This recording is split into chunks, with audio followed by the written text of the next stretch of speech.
आज का हमारा टॉपिक है हाइगेंस की द्वितीय तरंगिकाओं के सिद्धांत के आधार पर अपवर्तन की व्याख्या। इसके पहले वाले वीडियो में हम हाइगेंस की द्वितीय तरंगिकाओं के सिद्धांत के आधार पर परावर्तन की व्याख्या के बारे में बता चुके हैं। ठीक है, अब यहाँ पर हमको अपवर्तन के बारे में पढ़ना है। तो अपवर्तन में क्या होता है, सिंपल सा पढ़ा था कि अपवर्तन जब कोई प्रकाश किरण एक माध्यम से दूसरे माध्यम में जाती है, सघन से विरल या विरल सघन जो उसमें हो, तो क्या होता है वो अपने मार्ग से थोड़ा सा विचलित हो जाती है। तो उसका यही विचलित होना क्या अपवर्तन कहलाता है। ठीक है, अपवर्तन कहलाता है। तो हमको व्याख्या करनी है हाइगेंस की द्वितीय तरंगिकाओं के सिद्धांत पर अपवर्तन की। ठीक है, इसका फिगर के माध्यम से हम समझते हैं। जो है हम मान लेते हैं कि जेड डैश कोई अपवर्तक पृष्ठ है। क्या है? अपवर्तक पृष्ठ। और कल क्या था, वो परावर्तक पृष्ठ था, उसमें परावर्तन क्रिया हो रही थी। यहाँ अपवर्तक पृष्ठ है। और मान लेते हैं कि पहला माध्यम है, ये पहला माध्यम है, ये पहला माध्यम, इसको विरल मान लेते हैं। जो हमारा पहला माध्यम दिया है विरल मान लेते हैं, और ये दूसरा माध्यम है, और ये सघन। ठीक है, ये विरल ये सघन। अब क्या होगा कि इस पर, इस अपवर्तक पृष्ठ पर एक समांतर किरणपुंज तिरछा आपतित होगा। जैसे परावर्तन में हुआ था वैसे यहाँ पर क्या होगा, तिरछा आपतित होगा। वहां तक तो क्रिया वही रहेगी कि तिरछा आपतित होगा। तो इस तरीके से मान लेते हैं कि जो है कोई प्रकाश किरणपुंज क्या हो रहा है, तिरछा आपतित हो रहा है। इस तरीके से आपतित हुआ। तो अपवर्तन में क्या होता है कि जो है हमको अभिलंब की जरूरत पड़ेगी, यहाँ पर अभिलंब की जरूरत पड़ेगी, और एक माध्यम से दूसरे माध्यम में जाएगा। ये तो अभिलंब से दूर हट जाएगा या अभिलंब की ओर झुक जाएगा। अभिलंब की ओर झुकेगा कब? जब सघन से विरल की ओर, अभिलंब की ओर झुकेगा कब? यानी कि अगर हम क्या विरल से सघन में जा रहा है तो अभिलंब की ओर क्या था, झुक जाता है। अगर सघन से विरल में जाएगा तो अभिलंब से दूर हट जाएगा। तो यहाँ पर विरल से सघन में जा रहा है, विरल से। तो पहले हम यहाँ पर एक अभिलंब लेते हैं। ये हमने यहाँ पर अभिलंब लिया,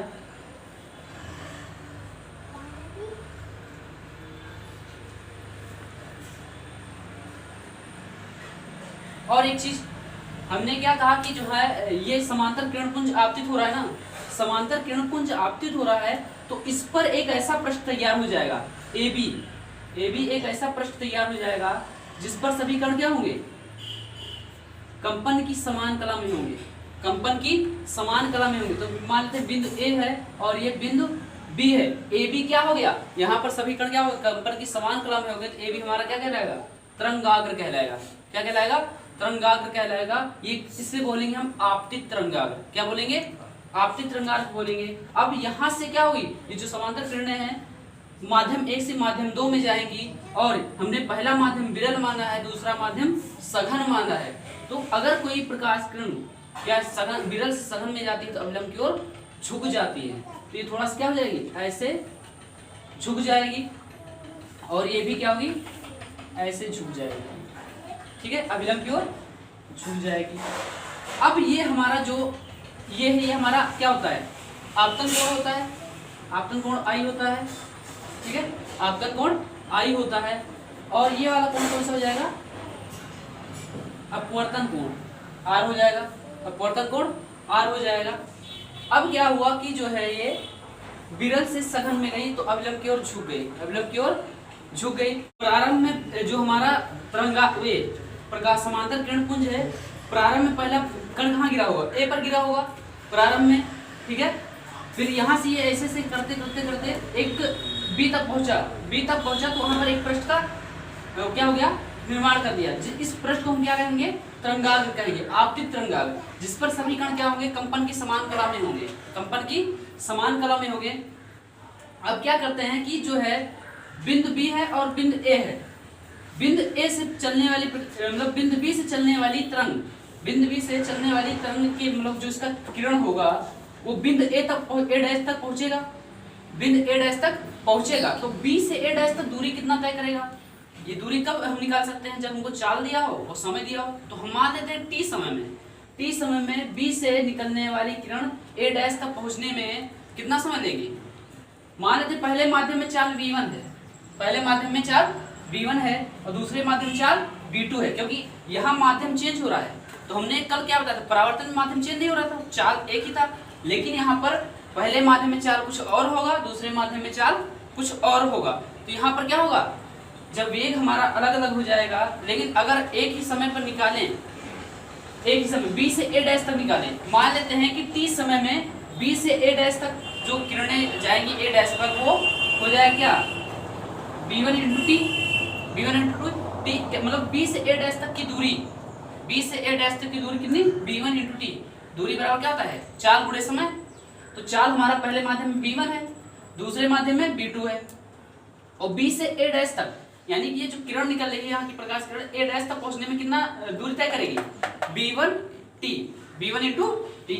अब दूसरे माध्यम में क्या होगा कि इस बिंदु A से निकलने वाली किरण, बिंदु A से निकलने वाली किरण ठीक इतने ही समय में कितनी दूरी तय करेगी, मान लेते हैं इतनी दूरी तय की, और यहाँ पर क्या हुआ, b डैश हो गया, क्या हो गया, b डैश हो गया, और कितनी दूरी तय की, b2t, कितना, b2t, क्योंकि दूसरे माध्यम में चाल क्या है, b है, और समय हम t समय पर ही निकाल रहे हैं, तो ये दूरी कितना हो जाएगा, b2t।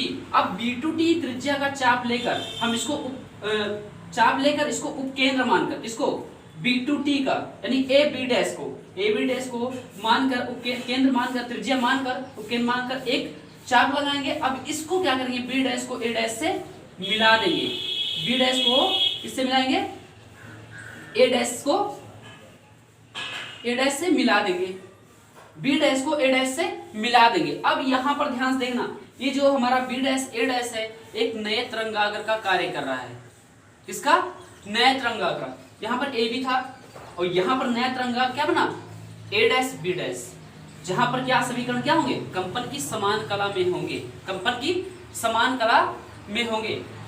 हमने क्या बताया कि मान लेते हैं जेड डैश क्या है, वही अपवर्तक पृष्ठ है जिस पर समांतर किरण पुंज आपतित होता है, आपतित हो जाता है, ठीक है। समांतर किरण पुंज के तरंग संचरण के लंबवत एक पृष्ठ AB है, काल्पनिक पृष्ठ जिसे कहेंगे, जिस पर क्या होगा, सभी कण कंपन की समान कला में हैं।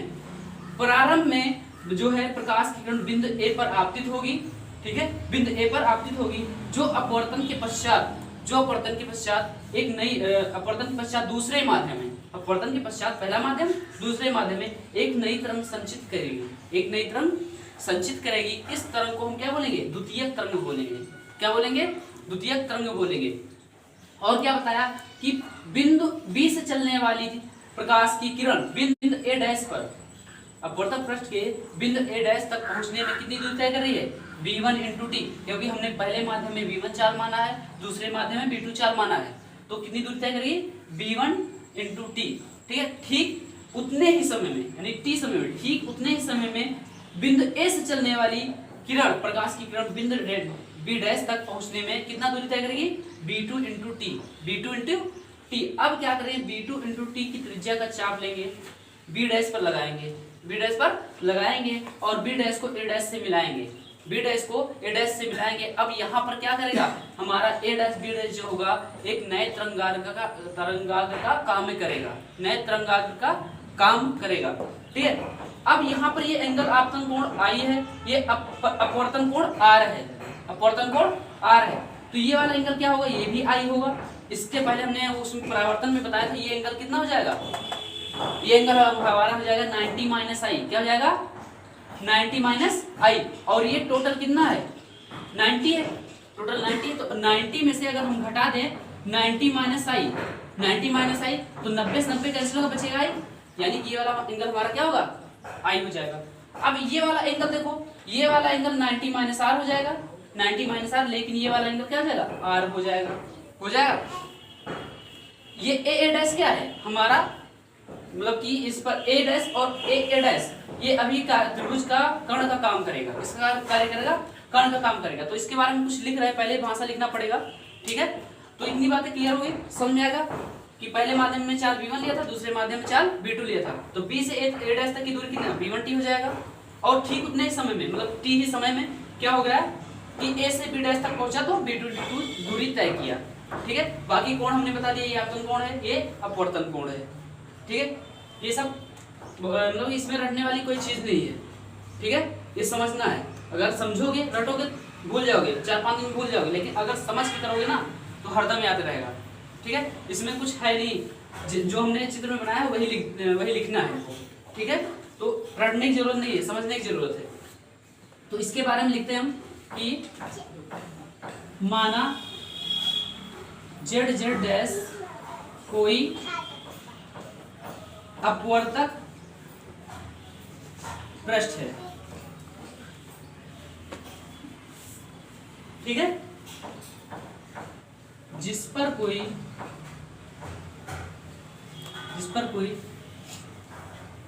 समांतर किरण पुंज जिस पर कोई समांतर किरण पुंज तिरछा आपतित होता है। ठीक है, जिस पर कोई समांतर किरण पुंज तिरछा आपतित होता है, जिस पर क्या होता है, जिस पर सभी कण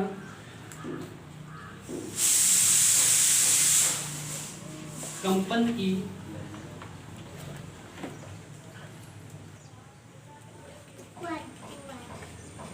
समान कला में मिलते हैं और एक पृष्ठ तैयार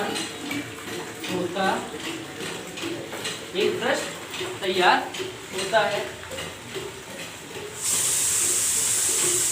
इस काल्पनिक पृष्ठ जिसे हम लिखते हैं AB। ठीक है, काल्पनिक पृष्ठ AB को आपतित तरंगाग्र कहते हैं। क्या बोलते हैं? आपतित तरंगाग्र कहते हैं। ठीक है, आपतित तरंगाग्र कहते हैं। अब क्या है कि प्रारंभ में बिंदु A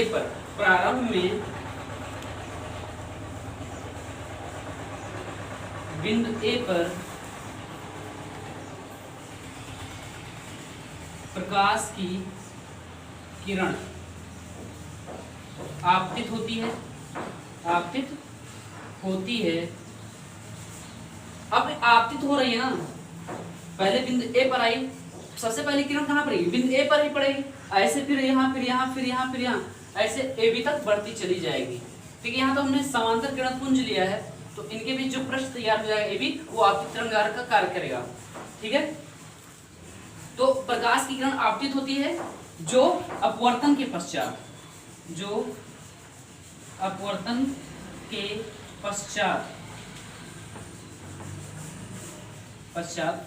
क्या होती है? दूसरे माध्यम में, अपवर्तन के पश्चात दूसरे माध्यम में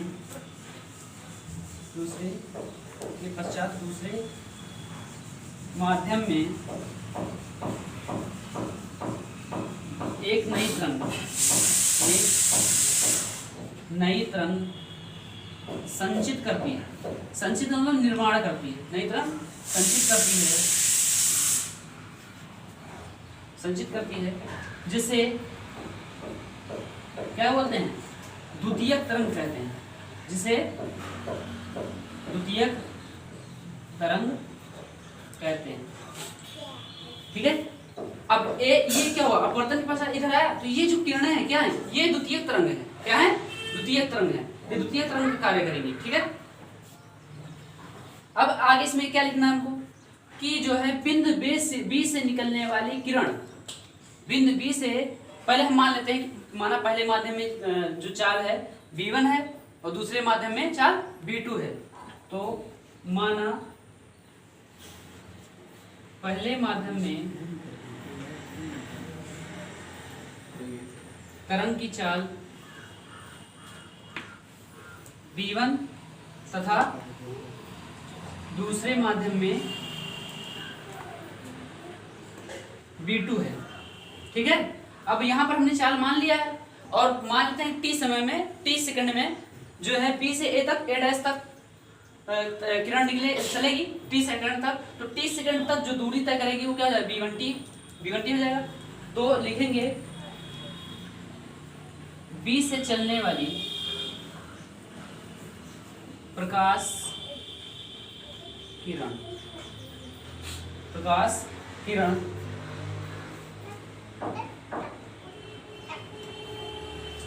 पृष्ठ के A डैश तक पहुंचने में B1 × T दूरी तय करेगी। अब ठीक इतने ही समय में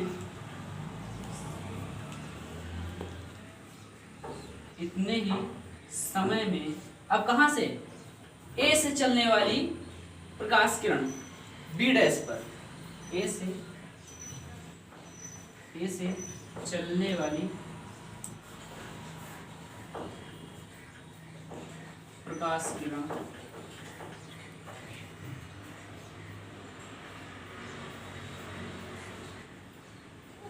B डैश तक ऊपर लिख रहे हैं, ठीक है, B डैश तक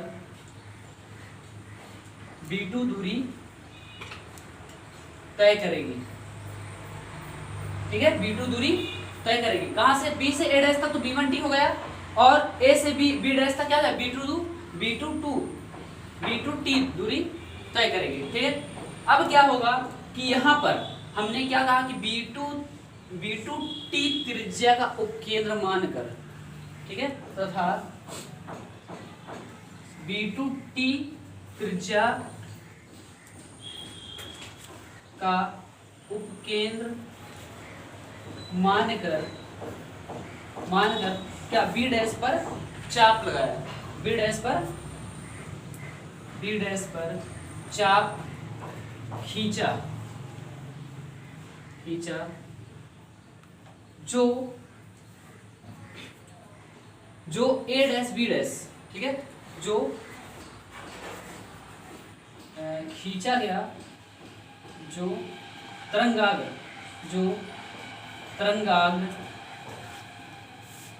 A डैश B डैश का नया पृष्ठ प्रदर्शित करता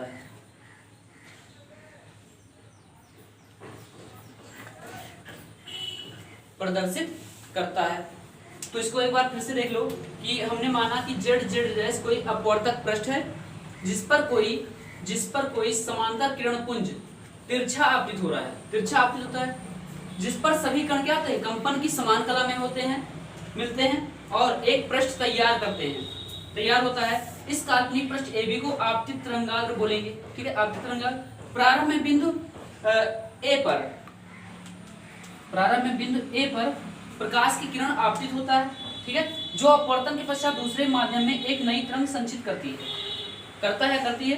जिसे द्वितीयक तरंग कहते हैं। जिसे ये जो तरंगे हैं द्वितीय तरंग कहते हैं। माना पहले माध्यम में तरंग की चाल V1 तथा दूसरे माध्यम में V2 है, तो B से चलने वाली प्रकाश किरण पृष्ठ के A डैश तक पहुंचने में B1t दूरी तय करेगी, क्योंकि चाल बराबर दूरी बड़ा समय होता है। तो वहां से अगर हम दूरी निकालेंगे तो दूरी बराबर क्या हो जाएगा, चाल गुणे समय।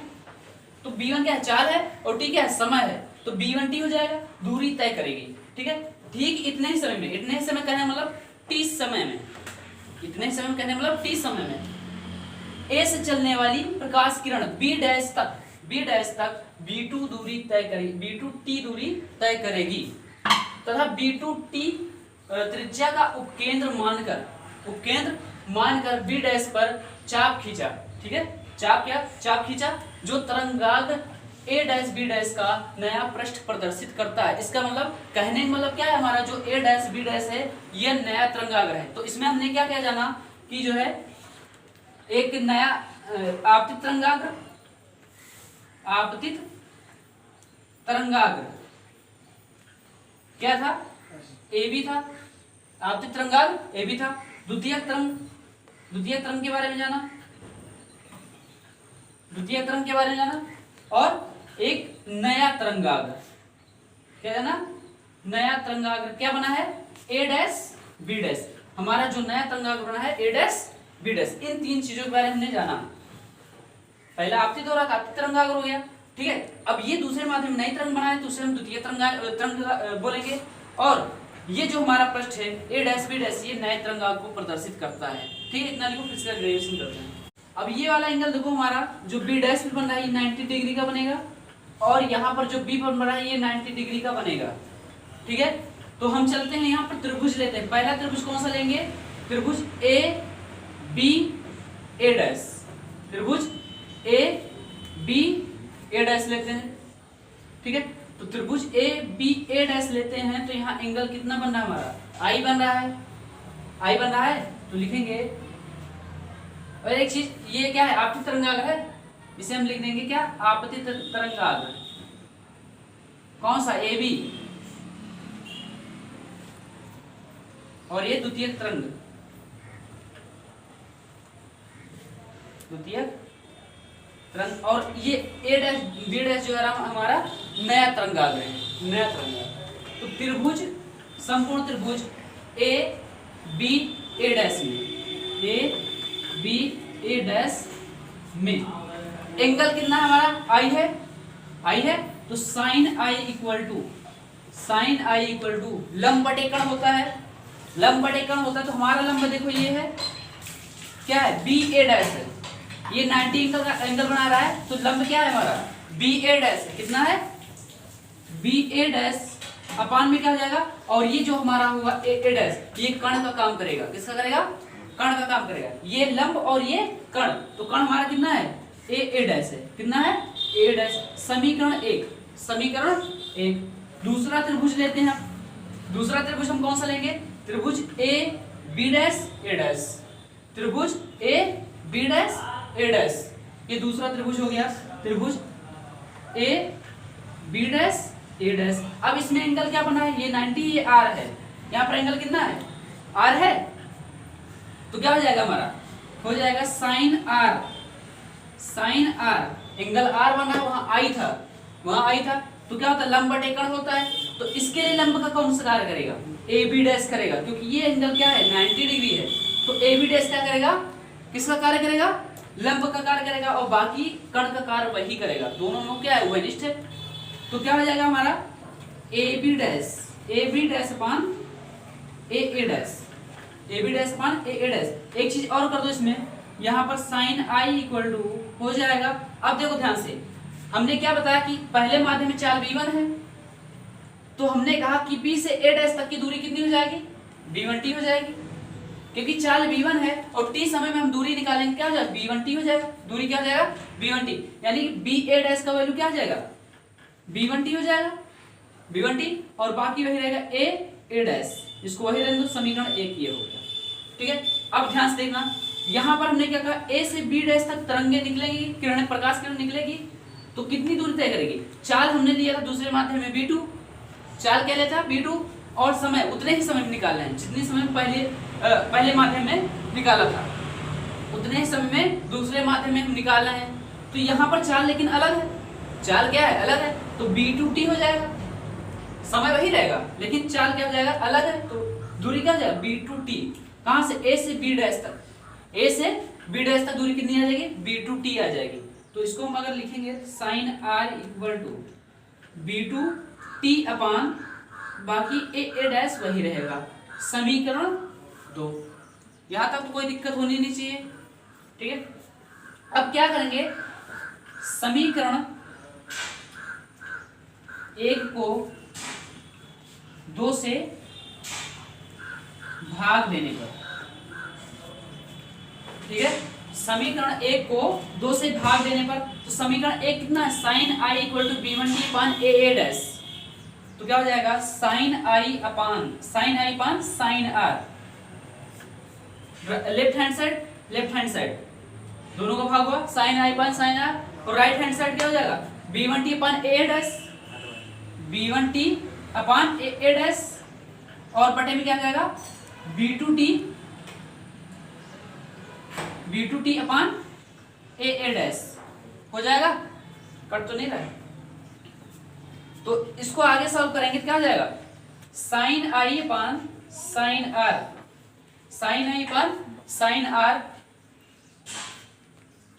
Sign i upon sine r क्या हो जाएगा, B1T upon A dash, B1T upon A dash. ये बटे के बटे में तो A डैश ऊपर चला जाएगा, A डैश क्या होगा, ऊपर चला जाएगा, तो A डैश अपान B2T क्या हो जाएगा, B2T A डैश से क्या होगा, कैंसिल हो जाएगा, तो यहाँ से क्या आएगा, और T से T कैंसिल हो जाएगा, T से T कैंसिल हो जाएगा, और sine i upon sine r equal to क्या आ जाएगा, B1 upon B2, B1 upon B2। और हमने स्नेल का नियम पढ़ाया था, तो क्या बताया था, ये हमारा B1 और B1 अपान B2 क्या है, एक माध्यम से दूसरे माध्यम, ठीक है। तो हम यहाँ पर क्या लिख सकते हैं, n लिख सकते हैं, n लिख सकते हैं, या इसको हम n21 भी लिख सकते हैं, क्या लिख सकते हैं, n21 लिख सकते हैं, यानी मतलब कि n21 लिख सकते हैं, ठीक है। n21 का कहने मतलब हम n21 के लिए क्या बताए थे, अगर हम अपवर्तनांक लिखते हैं तो n2 अपान n1 हो जाएगा, जो पहले है वो लिख देंगे ऊपर और जो बाद में उसको नीचे लिख देंगे, यानी n2 अपान n1। लेकिन जो हमारा चाल होगा उसको उल्टा लिखेंगे, यानी B1 अपान B2 लिखेंगे, B1 अपान B2। तो यहाँ पर हम n भी लिख सकते हैं और n21 भी लिख सकते हैं, बात एक ही है। तो ये क्या हो गया हमारा, sine i upon sine r, sine i upon sine r equal to n। ये इसे क्या कहते हैं, स्नेल का नियम कहते हैं, क्या कहते हैं, स्नेल का नियम कहते हैं, या अपवर्तन का दूसरा नियम है, इसका प्रकाश के अपवर्तन का दूसरा नियम है। तो लिखेंगे इसे स्नेल का नियम कहते हैं, ठीक है। अब यहां से क्लियर हो गया किसके द्वारा, इसे स्नेल का नियम कहते हैं, sine i upon sine r equal to n, ठीक है। यही हमको प्रूव करना था, क्योंकि अपवर्तन, प्रकाश के अपवर्तन का दूसरा नियम क्या था कि आपतन कोण की ज्या तथा अपवर्तन कोण की ज्या का अनुपात एक नियतांक होता है, नियतांक मतलब अपवर्तनांक, अपवर्तनांक, या इसे चालों का क्या कहेंगे, अनुपात कहेंगे, एक माध्यम से दूसरे माध्यम के चालों का अनुपात है, तो इसे हम बोलेंगे स्नेल का नियम। अब पहला नियम क्या था, ये तो दूसरा नियम प्रूव हो गया, इसके हिसाब से अपवर्तन की व्याख्या मतलब हाइगेस के द्वितीय तरीके के आधार पर अपवर्तन की व्याख्या हो गई, ये दूसरे नियम का, किसका हुआ, दूसरे नियम का। लेकिन पहला नियम हमारा क्या होता है, जो परावर्तन में होता है सेम उसी टाइम में होता है, वहां जो किरण परावर्तित होती है उसे परावर्तित कर देते हैं, ठीक। लेकिन यहाँ पर क्या होगा, आपतित किरण, आपतित किरण, ठीक है, अपवर्तित किरण, ये क्या है, अपवर्तित किरण तथा आपतन बिंदु पर खींचा गया अविलंब, तीनों क्या होते हैं, एक ही तल में स्थित होते हैं। ये तो इस फिगर में ही निहित है, मतलब फिगर में क्या है, संचित है, क्या, पहला नियम, अपवर्तन का पहला नियम। इस फिगर से अपवर्तन का पहला नियम क्या आ रहा है कि आपतित किरण, अपवर्तित किरण तथा आपतन बिंदु पर खींचा गया अविलंब तीनों एक ही तल में स्थित होते हैं। ये दूसरा, पहला नियम भी क्या हो गया तुम्हारा, प्रूव हो गया। दूसरा नियम तो प्रूव ही हो गया है कि इसे स्नेल का नियम कहते हैं, sine i upon sine r equal to n, ठीक है। तो यहाँ पर ध्यान से देखो, फिर से एक बार हम रिपीट कर दे रहे हैं, यहाँ पर क्या है, ये एंगल 90 है, तो हमने त्रिभुज लिया A B A डैश ले लिया, A B A डैश लिया, तो वहां से एंगल कितना, ये I है, ये कितना I है, तो sine I equal to B A dash upon A dash, ठीक है। और B A डैश, B से A डैश तक की दूरी कितनी है, B1T है, B1T है, तो हमने B1T इसके यहाँ पर रखा, B A डैश की जगह पर, और बटे में A डैश, बटे में A डैश, समीकरण 1 हो गया। अब दूसरा त्रिभुज हमने क्या लिया, A B dash A dash, A B dash A dash ये लिया, तो यहाँ से एंगल क्या है, R है, तो sine R equal to A B dash upon A A dash, तो A B डैश A से B डैश तक की दूरी कितनी है, B2T है, B2T है, बटे में बाकी A डैश वो रहेगा, तो साइन R इक्वल टू क्या है, B2T अपान A डैश, समीकरण 2। अब क्या किया, समीकरण 1 को 2 से हमने भाग दे दिया, तो sine I upon sine R हो जाएगा, और B1T अपान A डैश और बटे में B2T अपान A डैश। अब क्या हुआ, साइन I अपान R, ये देखो इसको तो वैसे लिख देंगे, B1T अपान A डैश, और ये बटे बटे में तो A डैश क्या होगा, ऊपर चला जाएगा, और B2T नीचे रह जाएगा, तो A डैश से A डैश कटा और T से T कटा, तो यहाँ पर क्या है, sine I upon sine R equal to B1 upon B2 equal to n, n क्या है? अपवर्तनांक है, माध्यम का अपवर्तनांक है। तो यहाँ सिद्ध हो गया क्या? sin i upon sin r equal to n। ये जो हमारा अपवर्तन का दूसरा नियम है उसमें स्नेल का नियम है, तो यहाँ से स्नेल का नियम प्रूव हो गया। इसका मतलब ये हो गया हाइगेंस के द्वितीय तरंगाओं के सिद्धांत के आधार पर अपवर्तन की व्याख्या। अब कल वाले हम वीडियो में बताएंगे कि व्यतिकरण क्या होता है, व्यतिकरण क्या होता है, और व्यतिकरण उसमें संपोषी व्यतिकरण आता है और विनाशी व्यतिकरण आता है। ठीक है, व्यतिकरण होता है क्या कि जब समान आवृत्ति की दो तरंगे, समान आवृत्ति की दो तरंगे एक ही दिशा में चलती हैं, एक ही दिशा में चलती हैं, तो उनके अध्यारोपण से जो तरंग तैयार होता है उसे हम परिणामी तरंग कहते हैं। अगर इस परिणामी तरंग का क्या तीव्रता न्यूनतम हो जाए तो उसे हम विनाशी व्यतिकरण कहेंगे, अगर अधिकतम हो जाए तो उसे संपोषी व्यतिकरण कहते हैं। और यही जो पूरी घटना है व्यतिकरण कहलाता है। ये कल वाले वीडियो में हम बताएंगे।